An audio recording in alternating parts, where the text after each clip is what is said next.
नमस्कार, बड़ी बहस छत्तीसगढ़ में आपका स्वागत है। मैं हूं आपके साथ पराग गुप्ता। सुबह के सन्नाटे में घने जंगलों के बीच और पहाड़ियों की ओट में छुपी बंदूकों ने आज फिर आग उगली। आंध्र प्रदेश के अल्लूरी सीताराम राजू जिले के मारेदुमिल्ली इलाके में तड़के सुबह पुलिस और माओवादियों के बीच मुठभेड़ हुई। इस एनकाउंटर में एक शीर्ष माओवादी कमांडर समेत 6 माओवादी ढेर हो गए। यानी जंगलों के इस गढ़ में नक्सल नेटवर्क की कमर तोड़ने वाली ये बड़ी कामयाबी मानी जा रही है। दरअसल एक वक्त था जब देश के नक्शे पर लाल धब्बे नक्सलवाद के रूप में डर की निशानी थी।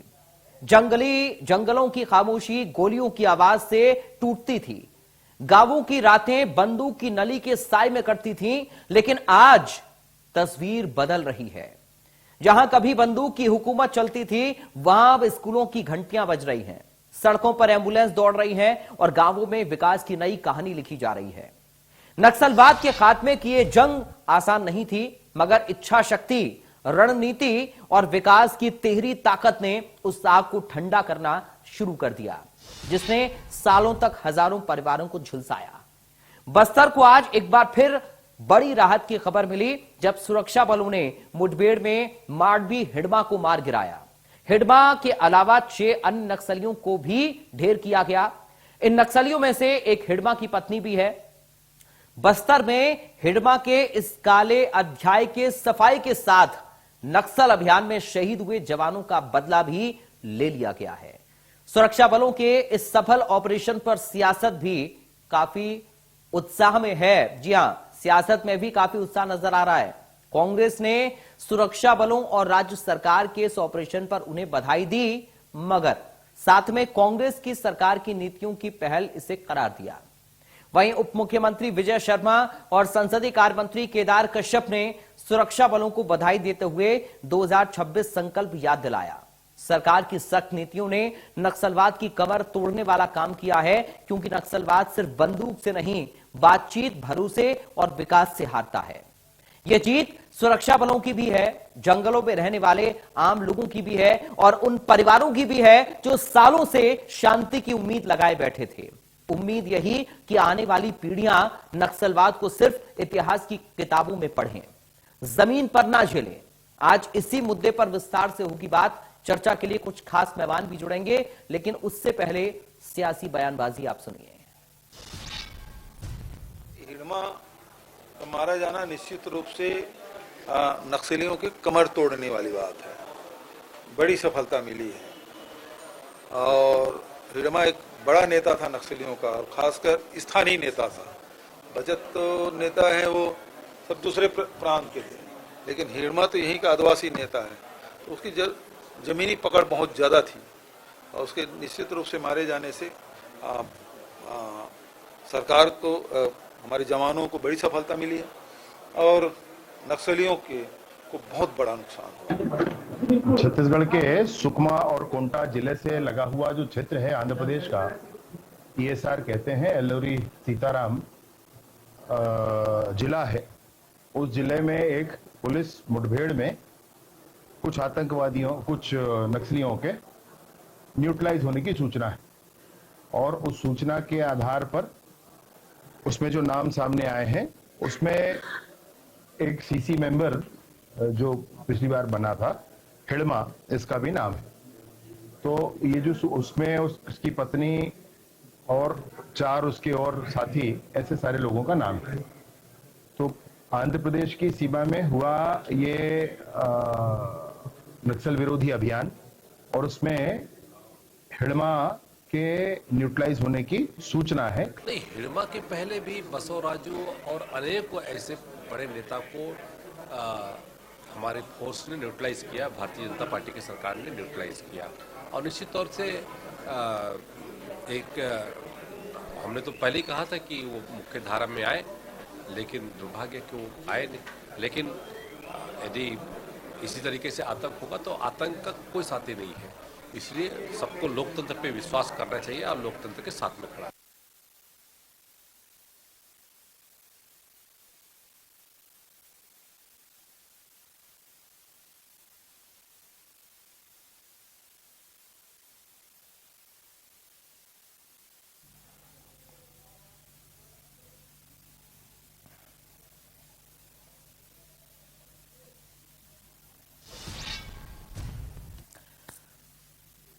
तो हिडमा एक बड़ा नक्सली जिसके खात्मे की विपक्ष भी तारीफ सुरक्षा बलों की कर रहा है, लेकिन सवाल यह है कि क्या हिडमा के साथ आगे भी इस तरह के और नक्सल विरोधी अभियान तेजी पकड़ेंगे? क्या इस तरह से बाकी नक्सलियों का खात्मा भी और तेजी के साथ होगा? आज कई सारे सवाल नक्सलवाद को लेकर हैं, जिनके जवाब तलाशने की कोशिश आज की बड़ी बहस में होगी। हमारे साथ दो खास मेहमान जुड़ गए हैं, सीधा आपका परिचय करा दें। बीजेपी से प्रवक्ता आलोक सोनी इस वक्त हमारे साथ हैं। आलोक सोनी साहब, आपका बहुत स्वागत है। कांग्रेस पार्टी से प्रवक्ता अभिमन्यु मिश्रा हैं। अभिमन्यु मिश्रा जी, आपका भी स्वागत है। सबसे पहले अभिमन्यु जी, शुरुआत में आपके साथ ही कर रहा हूं। क्या हिडमा का खात्मा, यह माना जाए कि छत्तीसगढ़ अब नक्सलवाद से फ्री होने की दिशा में आगे बढ़ रहा है? पहला रिएक्शन आपका। जी नमस्कार आप सभी को, सबसे पहले तो आपके दर्शकों को, और सबसे पहले तो मैं बधाई देना चाहूंगा अपने फोर्सेस को, और बल्कि दोनों प्रदेशों की, छत्तीसगढ़ की और आंध्र प्रदेश की फोर्सेस को, वहां की ग्रे हाउंड फोर्सेस को, दोनों सरकारों को भी बधाई देना चाहूंगा। आज बहुत बड़ा दिन है। नक्सलवाद पे जो चोट आज हुई है, पूरे देश भर में एक कुख्यात नक्सली जो हिडमा नाम से जाना जाता था, उनको ढेर कर दिया गया है। और ये कहीं ना कहीं बहुत बड़ा दिन है नक्सलवाद के खिलाफ जो पूरे देश भर में, क्योंकि हिडमा ही वही आतंकी है जो हमने देखा था 76 जवानों ने जब अपनी जान गंवाई थी 2010 में। 2013 में जब हमारे नेताओं ने अपनी जान गंवाई थी, तब भी कहीं ना कहीं नक्सली का नाम उससे जुड़ा हुआ सामने आता था उस ऑपरेशन को अंजाम देने। अभी हाल ही में 2025 में भी 10 लोगों ने जान गंवाई अपनी जो सुरक्षा बलों की, उसमें भी इसका हाथ सामने था। तो कहीं ना कहीं बहुत बड़ी सफलता है छत्तीसगढ़ वासियों के साथ साथ पूरे देशवासियों के हृदय को ठंडक मिली होगी। जो इतनी बड़ी बड़ी वारदातों को अंजाम देने वाला नक्सली अगर ढेर हुआ है, तो इससे निश्चित ही जो नक्सली विचारधारा है उसमें एक बड़ा प्रहार हुआ है। उनका कहीं हद तक जो है वो मनोबल से टूटेगा। और विशेष से वही आज इस सब मामले में कोई राजनीतिक चर्चा तो मैं नहीं मानता कि होनी चाहिए। ये बड़ी खुशी की बात है, पूरे प्रदेश के लिए खुशी की बात है। और आज जो ऑपरेशन हुआ है, इतना बड़ा नक्सली आज ढेर हुआ है, तो मुझे लगता है इस बात पे तो सुरक्षा बल और सरकारें, जो दोनों प्रदेशों की जो जॉइंट ऑपरेशन चला है, दोनों जो है बधाई की बात। ठीक है। आलोक सैनी जी, वही सवाल आपसे भी मैं पूछूंगा, चूंकि संकल्प है 2026 नक्सलवाद का खात्मा और नक्सल मुक्त बनाना प्रदेश को, क्या ये माना जाए एक बड़ी कामयाबी? चूंकि भूपेश बघेल साहब को भी हम सुन रहे थे, उन्होंने भी कहा कि ये सुरक्षा बलों के लिए एक बड़ी सफलता है और हिडमा का मारा जाना एक बड़ी कामयाबी है। राज जी, आपको, आपके सभी दर्शकों को, साथी प्रवक्ता को मेरा नमस्कार। और ये जो आज सफलता मिली है हमारे छत्तीसगढ़ के वीर जवानों को, उनके शौर्य को जो सफलता मिली है, और ये दूरदर्शिता कहनी चाहिए। और जिस तरह से आदरणीय केंद्रीय गृह मंत्री श्री अमित शाह जी ने पूरे देश को इस बात का एहसास करा दिया है कि जो लक्ष्य भारतीय जनता पार्टी की सरकार ने तय किया है कि मार्च 2026 से पहले हम समस्त देश को इस लाल आतंक से मुक्ति दिला देंगे, उसी प्रक्रिया में, उसी तारतम्य में उसकी और हम अपने लक्ष्य को प्राप्ति की ओर किस तरह से, कितनी तेजी से आगे बढ़ रहे हैं। एक बात और बता दूं, ये वही हिडमा है जिसने हमारे 76 से अधिक जवानों को विस्फोट से उड़ाने के पीछे जिसका हाथ है। ये वही हिडमा है जो कांग्रेस के हमारे जो नेतागढ़ साथी थे, जिनकी दुर्दांत हत्या इसने की थी, झीरम घाटी जिसे के नाम से जाना जाता है, उसके पीछे भी कहा जाता है ये इसका ही मास्टरमाइंड था। तो ये आज बहुत बड़ी सफलता है समस्त प्रदेशवासियों के लिए, समस्त देशवासियों के लिए, कि एक इतने बड़े लाल आतंक का और उतने बड़े नक्सली कैडर के लीडर का जो है वो समाप्ति हुई है। इसके लिए मैं पूरे जो हमारे जवान है उन्हें बधाई देना चाहूंगा। और जहां तक ये ऑपरेशन है, ये ऑपरेशन जो है वो लगातार चलेगा जब तक पूरे देश को, छत्तीसगढ़ को इस लाल आतंक से मुक्ति नहीं मिल जाती है। ये हमारा जो ऑपरेशन है वो चलता रहेगा।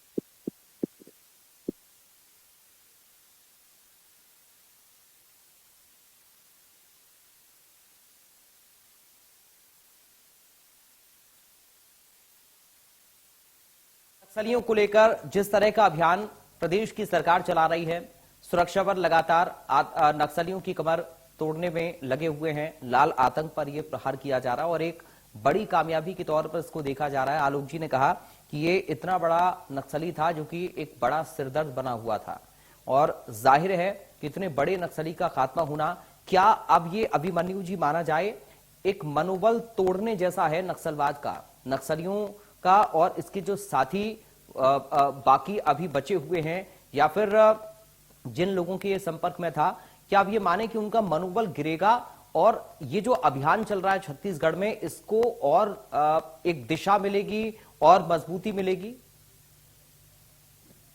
जी निश्चित रूप से, जैसा मैंने कहा कि मनोबल जरूर गिरेगा, और हम जैसे कि वहाँ के जो आईजी साहब है सुंदरराज जी, उनकी भी मैं तारीफ करना चाहूंगा। उन्होंने जो ऑपरेशन चलाया है अपने वहाँ के कार्यकाल में, अभी कुछ समय पहले ही अभी उनकी आज या कल की मैं एक प्रेस से ब्रीफिंग देख रहा था, उसमें उन्होंने सीधे सीधे तौर पे हिडमा से कहा था कि इसके बाद अब कोई ऑप्शन और बचा नहीं है, पूरी तरह से घिर चुके हैं।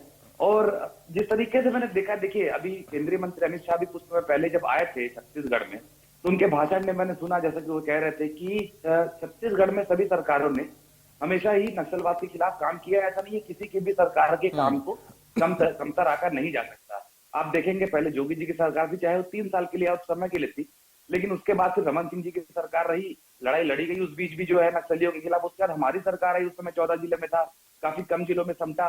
हमने बल्कि पुनर्वास नीति पर भी ध्यान दिया। जो आज की सरकार है, 2 साल हो चुके हैं, ये भी पुनर्वास नीति पे काफी जो है फोकस कर रही है।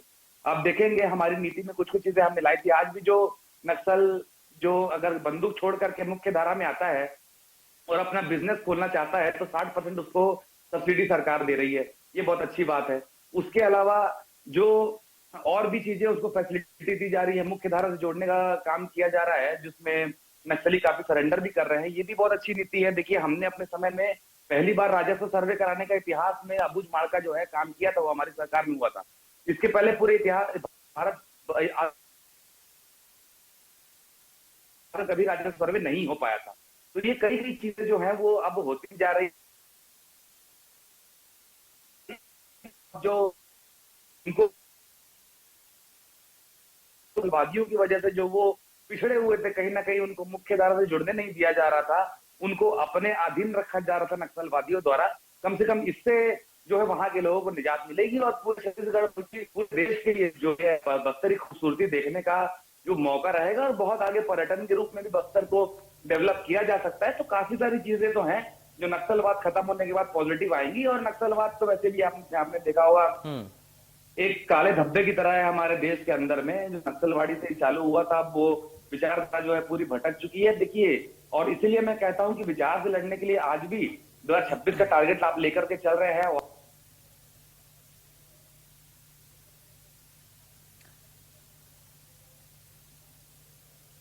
ठीक है अभिमन्यु जी, आपकी आवाज में ब्रेक आ गया है। मैं आलोक जी के पास चल रहा हूं, कनेक्शन में दिक्कत है। आलोक जी, आपको आवाज आ रही है हमारी? जी बिल्कुल। ठीक है अभिमन्यु जी, कनेक्शन में थोड़ा सा प्रॉब्लम आ रहा है, नेटवर्क का इशू है। मैं आपके पास लौटूंगा, आलोक जी के पास मैं चल रहा हूं। आलोक जी, अब चुनौतियां और जोखिम आप क्या देख रहे हैं? क्योंकि जाहिर है हिडमा मारा गया, लेकिन बाकी और भी अभी ऐसे नक्सली हैं और भी कमांडर ऐसे हो सकते हैं जो कि इसका बदला लेने के लिए कोई घटना करें या फिर कमान संभालें। आगे चुनौतियां आप किस तरह से देख रहे हैं? उनसे निपटने के लिए क्या इंतजाम है, क्या तैयारी आप लोगों की है? पराग जी देखिए, ये जो काम है, जो हम नक्सल ऑपरेशन चला रहे हैं, लगभग 1.5 साल होने को आ रहा है, और लगातार जितनी भी चुनौतियां आ रही है, उन तमाम चुनौतियों को पार करते हुए हमारे जो सेना के जवान हैं वो अपने शौर्य का प्रदर्शन कर रहे हैं, और अपने शौर्य के साथ में लगातार इलाकों को नक्सल मुक्त करते चले जा रहे हैं। और हम नए कानूनों का जो है वहां पर में स्थापना कर रहे हैं, ताकि जो कानूनी व्यवस्था है वो बनी रहे।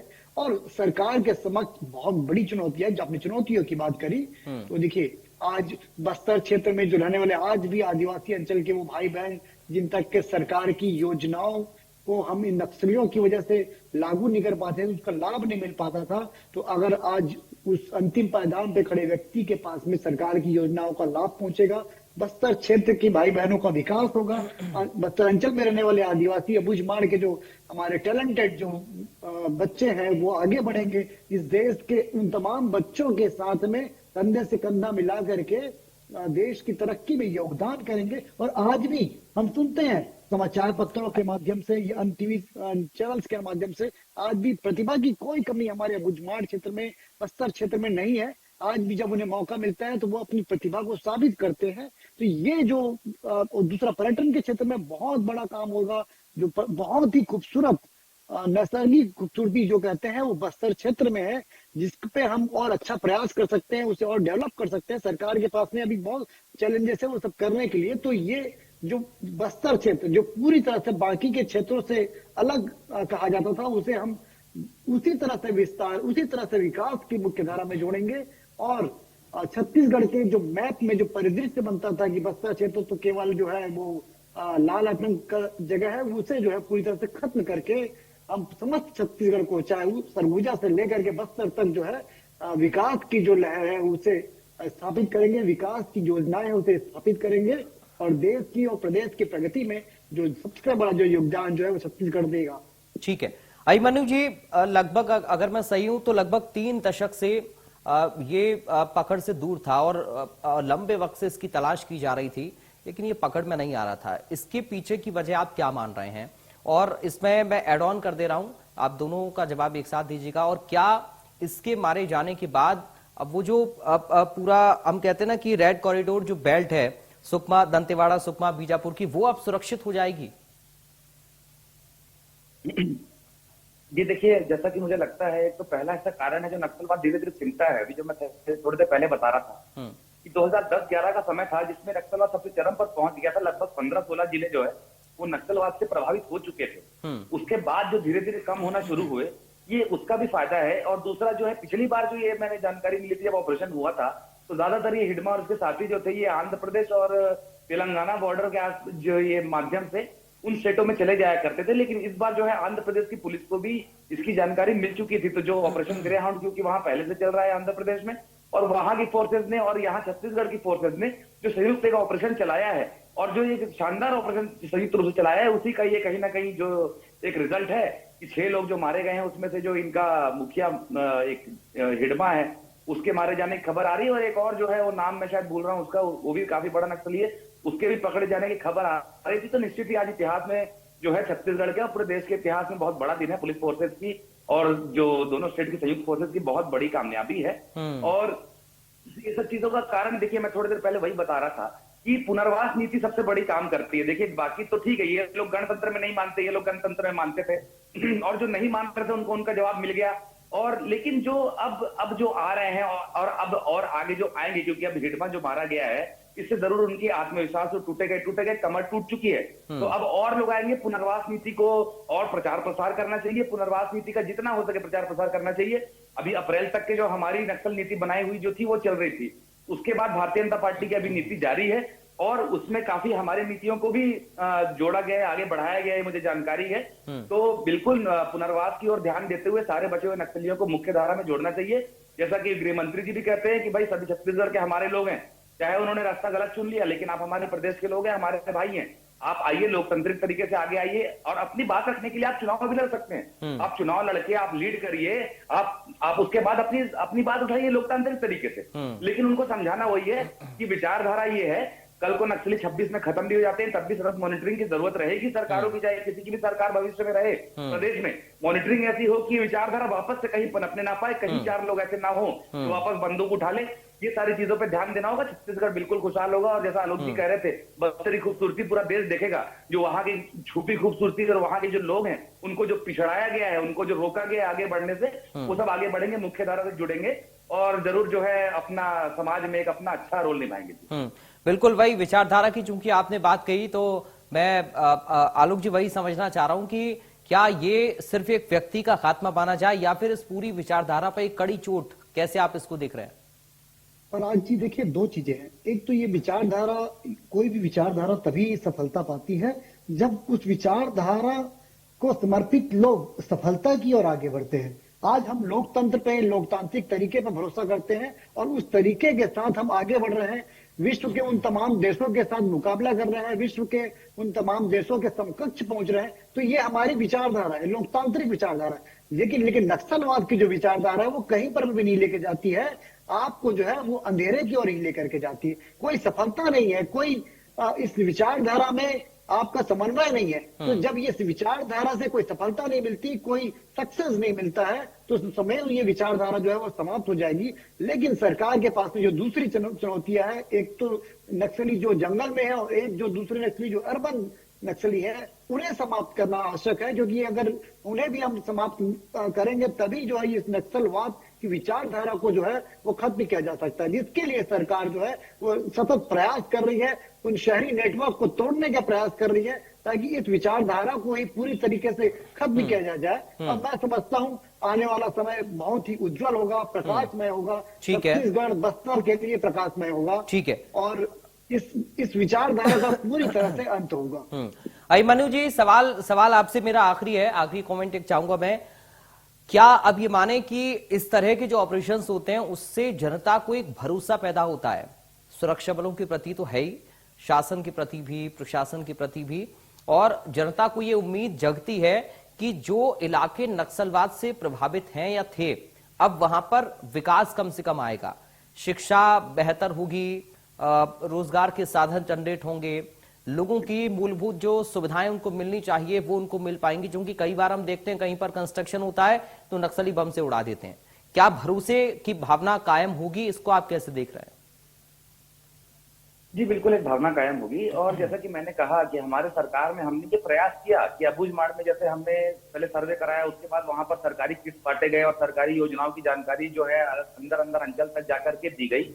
और अभी ये भी जो स्थिति है आज भी बनेगी, जो आगे लोग आएंगे और उनका सरकारें जब उन तक पहुंचेंगी, वहां पर लोगों को मुख्य धारा में जोड़ेंगी, तो निश्चित ही बस्तर भी आगे बढ़ेगा। और नक्सलवाद तो ऐसा है कि उसमें एक बहुत बड़ा प्रहार तो है, जैसा कि मैंने पहले भी कहा कि एक ऐसा व्यक्ति, इतना हार्डकोर नक्सली जिसने 76 ज्यादा जवानों की जान ली 2010 में, कई कांग्रेस नेताओं की जान लेने में इसका हाथ था उस समय 2013 में, उसके बाद अभी तक के पिछले 2025 में 10 जवान जो मरे थे उसमें भी मास्टरमाइंड ये कहा जाता था। और उसके अलावा ये आईडी एक्सपर्ट था, तो आईडी एक्सपर्ट होने के नाते कितने आईडी इसने लगाए थे जिसमें कितने लोगों की जान गई। अभी आपने देखा होगा कुछ दिन पहले जो आकाश गिरी पुंजे जी की जान चली गई, छोटा सा बच्चा था उनका। तो ऐसे जो कई सारे इन्होंने जो जघन्य पाप किए हैं, आज उनको सजा मिल रही है। उसके बाद भी अगर वे चाहते, उनकी मां का भी कुछ दिन पहले जब विजय शर्मा जी उनसे मां से मिलने गए थे, वो चाहते सरेंडर कर सकते थे, इतने सब के बाद भी मुख्य धारा में आ सकते थे।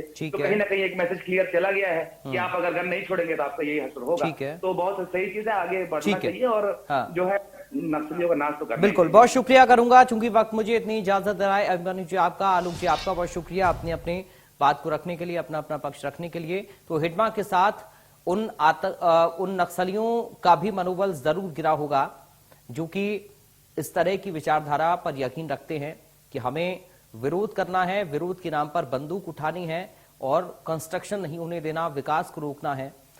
तो अभी भी सरकार नक्सलियों को सचेत कर रही है कि पुनर्वास नीति के तहत आप आइए, आत्मसमर्पण करिए, रोजगार आपको मिलेगा, आप अपना कुछ बेहतर कर सकते हैं मुख्य धारा से जुड़कर। और अगर नहीं करेंगे तो फिर हिडमा जैसा हाल उस हर नक्सली का होगा जो कि आतंक की विचारधारा रखता है, क्योंकि 2026 का टारगेट भी सरकार लेकर चल रही है कि छत्तीसगढ़ को नक्सल मुक्त करना है। फिलहाल बड़ी बहस से मुझे दीजिए इजाजत, बाकी खबरों के लिए आप बने रहिए।